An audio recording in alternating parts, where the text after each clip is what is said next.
Polar recently announced two new watches, the Vantage M2 and the Ignite 2. And with the already updated Vantage V2, Polar now has three of their most important watches updated for 2021. But which of these watches is right for you? Let's go for a run and find out.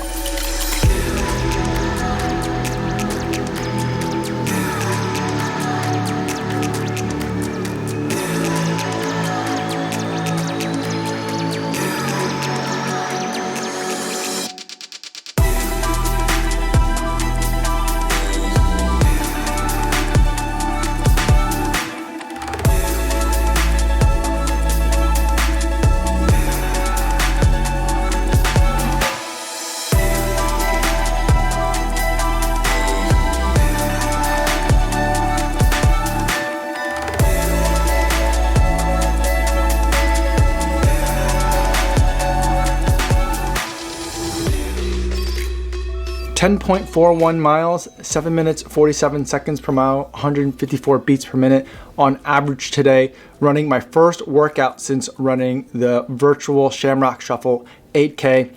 And today's workout was a 1 mile warm up, 3 miles at threshold, 2 miles easy, another 2 miles at threshold, and then cooling down with another easy 2 miles. And running this entire workout as a phased workout with the Polar Vantage M2. And I also wore the Polar Ignite 2 at the same time so I can compare these watches and see how they did. Now before I give you my thoughts on these two watches and also the Polar Vantage V2, I do want to go over some disclosures.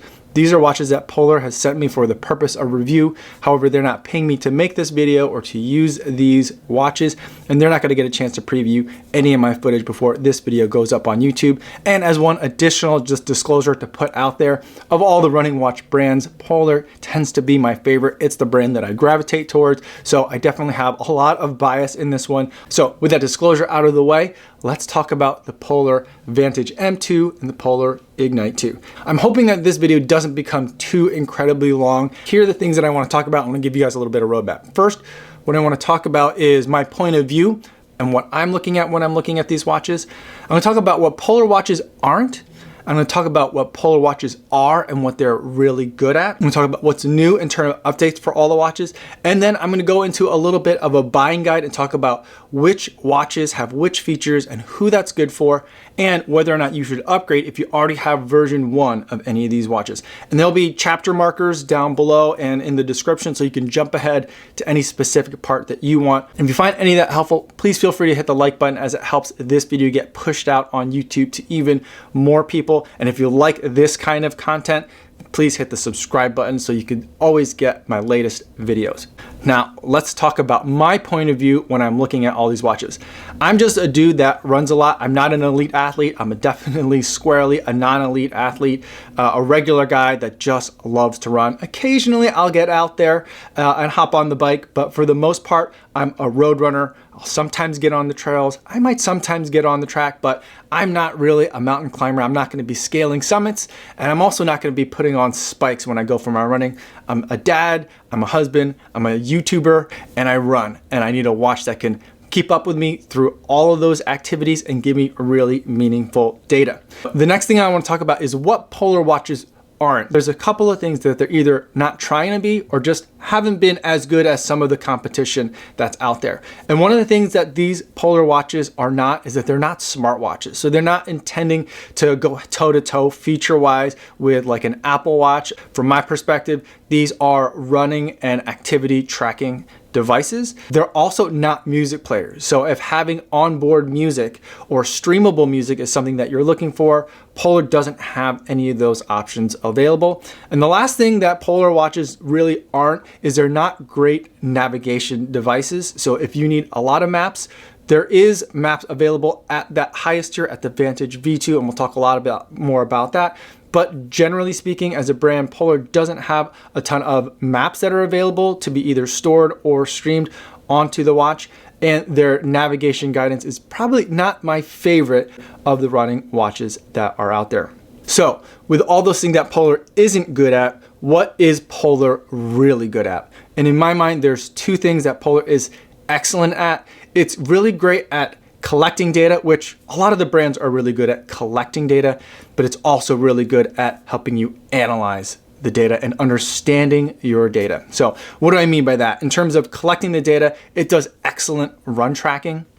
During an activity, it has customizable data fields so you can see exactly the data that you want in the way that you want. Has really nice, bright, readable screens that are readable even when you're working really hard and maybe gasping for breath a little bit, or maybe you're a little bit more winded than you should be. When you do a quick glance down at your watch, you're going to be able to pick up the information that you need. And these Polar watches that I'm going to talk about today have all the things that you'd expect from a run tracker. They have great GPS. They have fantastic heart rate sensors. Polar's known for the quality of its heart rate sensors and its heart rate sensing technology. And all these watches have the ability to connect to external sensors, although which external sensors they can connect to will kind of depend on which watch we're talking about. It's great for running structured workouts like today. Today's workout I ran from the Polar Vantage M2. I had it set up ahead of time so that way every time I hit the different points, either in time or in distance, that I needed to go from warm up to a work phase to a rest phase and another work phase, that all clicked over automatically through the watch. All the Polar watches can do that, and they do it really well. The watches are all weatherproof. They're all intended to be used also for multiple sports, so they can certainly handle getting a little bit of weather on them in terms of rain, because you can swim in these watches. But also, they've just been really reliable to me in just some hazardous, miserable weather conditions. Now, today's run was really nice. It was actually the first time I ran in a short sleeve shirt for 2021. But I've also worn the Vantage V2, which I've had for a little while longer, through some of the most miserable, inclement weather conditions that I've ever run in. We had a pretty brutal winter. I split the winter in Iowa with my in-laws and here in Chicago, and multiple days running sub-zero Fahrenheit temperatures. And the Vantage V2 did a fantastic job of always giving me that reliable data and always being able to give me that run tracking data every single time. Now, in addition to tracking your running, the other main thing that I really love about these Polar watches is their sleep tracking. And again, like with the run tracking, it does the things that you would expect an activity tracker to be able to track while you're sleeping. And that's like, when did you fall asleep? How long did you fall asleep? Was it light sleep, deep sleep, REM sleep, the quality of your sleep? But it's also picking up other signals that your body is giving off while you sleep that can help you get insights into what your body is feeling and what your body is doing. And that really gets me into the second part about Polar watches that not only just does everything that I would expect a run tracker to do, but the parts that keep me loving Polar watches is understanding data. So we talked about all the stuff with the running that you can get in terms of the metrics, but in terms of understanding the workouts, I really like to look at my workouts either in the mobile app, or more specifically, there's more features that are available on the web app in terms of helping me not only just see what the workout was, but it helps me kind of understand what's going on with that. And it helps me really look at data on a very fine level and also on a really zoomed out level as well. Being able to analyze the data and see how is my training progressing over time, I think is really helpful, and the thing that I'm really looking for when I'm looking at a new watch. In terms of the sleep tracking, and the main thing that I look for is the nightly recharge function. It's basically looking at 3 different metrics overnight: your heart rate variability, and your respiration rate. And between those 3 numbers, it can tell you how well your body is responding to the strains of the day. It can also usually predict when I'm about to get a cold. So it's really remarkable, and it's very much changed the way that I approach not only my running, but also the way that I'm living and taking care of myself in a broader sense. Next, let's talk about what's new and apply to all of these 3 watches. First, they've all got new designs, which they've been adjusted, tweaked slightly from the year before. Not a huge monumental change from the previous versions, but all the designs, I think, look a little bit more sleek. They look a little bit more polished, and I think they are all a little bit lighter than they were in the year before. They all have a weather widget, which it seems to be weird that that's like the second thing that I talk about in terms of the new updates. But the weather widget, it's a surprisingly simple idea, but it's a surprisingly useful idea. I find myself looking at it multiple times a day, not only in determining what am I gonna wear for like the next workout that's coming up, but also looking at perhaps the next day, in terms of the weather, in terms of planning, all right, what's the run, what's the route gonna be, especially because it gives me wind direction and speed. That's another important thing that I need to look at, especially living along the lake here in Chicago. They also have music controls that are available through all of these watches. Now, I mentioned that none of these watches are music players, so you can't store music on any of these watches, and you can't stream or do any sort of hybrid with any music on any of these watches. But if you do have your phone with you and it's connected, then there's a different screen that'll appear during your activity where you can pause, advance a track, rewind, and adjust the volume as well, which can be really useful if your phone is in a place somewhere, like in a pocket or in a pack somewhere where you don't really want to reach for it and pull it out. So that's what's new, and that's common to all the updated watches for this year in the Vantage V2, the Vantage M2, and the Ignite 2. Next, let's talk about my buying guide and recommendations. First, I'm going to talk to the people that already have version 1 of any of these watches. If you already have the Ignite, the Vantage M, or the Vantage V, I think that the updates are things that are really nice to have, but I think you're also probably going to be able to live just fine without them. Now I want to talk to the people who don't have any of these watches or are trying to get into the Polar ecosystem and you're trying to figure out which watch is the right one for you. First, let's talk about Ignite, and we'll go from the Ignite to the Vantage M, then to the Vantage V. The Ignite 2 comes in at $229 at a pretty aggressive price point. And with that, you get a beautiful IPS TFT screen. I love looking at this screen. I wish all the Polar watches had this screen because the colors are so vibrant and everything just pops off the screen. I love looking at it, and it really invites touch, and this is a touch screen. It's also a weird throwback in a little bit of a way because it's got a flat tire design, so even though the watch face itself is round, the screen is actually a circle with like a flat part on the bottom of it. There's also only one button on this watch, which I'm usually get pretty annoyed when there's only one button. I personally love buttons, especially when you're talking about something like an activity where you're running. I just don't love interacting with a touch interface.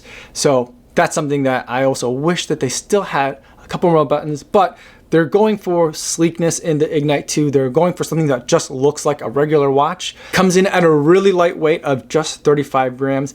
And it has the ability to broadcast the heart rate that it is capturing to other devices. So if you want your heart rate to show up on, say, a treadmill if you're going to the gym, or if you want the heart rate to get broadcast to another app, like if you're using Zwift, that's something that it can do. And that's something that I believe is unique to only the Ignite. The Vantage M and the Vantage V don't have that functionality. Two other, I would say, probably limitations of this watch are that you can't pair it to a power meter. You can pair it to a heart rate sensor. So for some people, the Polar heart rate monitors on the back of the watch are going to do a fantastic job. But for me, I don't know if it's like my musculature, my anatomy, or maybe it's my skin tone, or maybe a combination of those things. Wrist-based heart rate monitors never work for me, no matter which brand, no matter how fancy.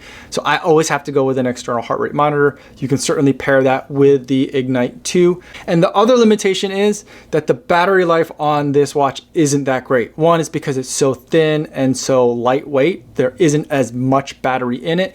But also that screen, that beautiful screen that you're using, takes up a lot of battery life. They say that you're going to be able to get 5 days of use out of this watch, but in my testing, I'm not sure that I'd be able to get there right now. I was able to wear the watch while I'm sleeping, which is something that I need to do with all of my watches, and then take it for my run, and then wear it for the entire day. And by the end of that, I had used more than 50% of the watch's battery life. So based on my testing, I would extrapolate that out to say, I don't really think that this is a 2-day watch for me. I'm someone that normally runs every day about an hour to an hour and a half, sometimes more, depending if it's my long run day. And so that's what I've been getting so far. But I will say that I have a beta unit, so I don't know if there's going to be any firmware changes to that. So hit that subscribe button. I'll do some more testing with it later on as more firmware updates come in. And I have gotten some firmware updates just in the amount of time that I've had the watch in for testing. So I'm thinking that that's going to change and get tweaked as we go forward. But this is not a super long lasting battery. That's going to be one of the drawbacks that you get from this watch. So who is this watch for? I would say that this watch overall, given all its strengths and limitations, I think that this makes a fantastic first running watch for a lot of people. Maybe you've been tracking all your activities on a phone, or you've been using another activity tracker that maybe it doesn't have GPS, and you want to look for now a watch that has GPS and the heart rate sensor and gives you a lot of access to be able to see and understand your data. I think this is going to be a great entry point, especially at the price point of $229. I also think for a lot of people, I think this is going to be as much watch as a lot of people need. So I hesitate to call this like kind of their entry level watch. I think for a lot of people, this could be the watch that you start out with, maybe your first running watch, and the watch that you keep for several years. Next, let's take a look at the Vantage M2. This watch is going to be coming in at $299, and I believe this watch is for sale, and I do have a production version of this watch. Right off the bat, visually, you can tell that this is a very different watch. It's a lot thicker, it's a lot heavier, coming in at 45 grams. It's got much more battery. It's got tons of buttons. It's got 5 buttons, and this button configuration I really appreciate from Polar. The screen is very different than the super bright screen on the Ignite. Here you're getting what's more typical from the other running watches that are out there, but I do think that is a nice and readable screen as well.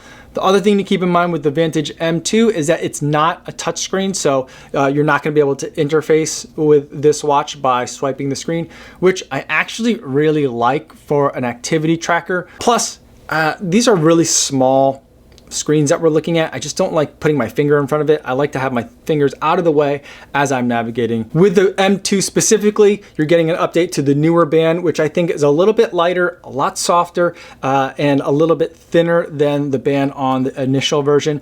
So far, I'm really liking it. It's very comfortable on the wrist. The other bump up that you're getting by going to the Vantage M2 is that now you can pair an external power meter. The Stride foot pod that I like to run with every single day is compatible with this, so you can get power numbers directly on the watch during your workout, and you can even use power numbers to help guide the workout to stay within certain power ranges or power zones during those workouts too, which I think is super helpful. The other big bump up for me is that you get zone lock when you get up to the Vantage M2. You just long press on one of the buttons and you can toggle on and off during an activity at any point that you want during the run. And what it does is if your heart rate gets a little too high or too low, it gives you a little buzz, a notification on your watch to remind you, hey, you're going a little bit harder than you intended for today's workout. Keep those easy runs easy, that kind of thing. So I really just love the feature, and I love the ease of use for it. Just a long press to toggle it on and off, absolutely perfect. You're also gonna get fuel-wise, which is a way that, given your metrics, the distance that you're going to be running, and the paces that you think you're going to be running, it can give you either guidance in terms of, hey, for that, you probably want to bring 1 or 2 gels and bring some liquid with you, or it can tell you during your run, it can give you little reminders on the wrist that, hey, now's the time that you should be doing a little bit of refueling for the workout that you have planned for today. The last thing that you're getting with the bump to the Vantage M2 is really great battery life. You're getting much more battery life than you were getting with the Ignite 2. In the same amount of testing where I was using more than 50% of the battery for the Ignite 2 in the course of a night's sleep, a day's activity, and a day's run, I was only using about 15 to about 25% of the battery life that was on the Vantage M2. So for me, in terms of like real world usage, I'm probably going to get about 4 to 5 days of use from this. And I think for me, the typical way that I would use this watch is probably after I get home from an activity, from my run, take it off while I'm in the shower, put it on the charger, and then let it charge for like another couple of minutes as I'm getting ready to start my day after my run.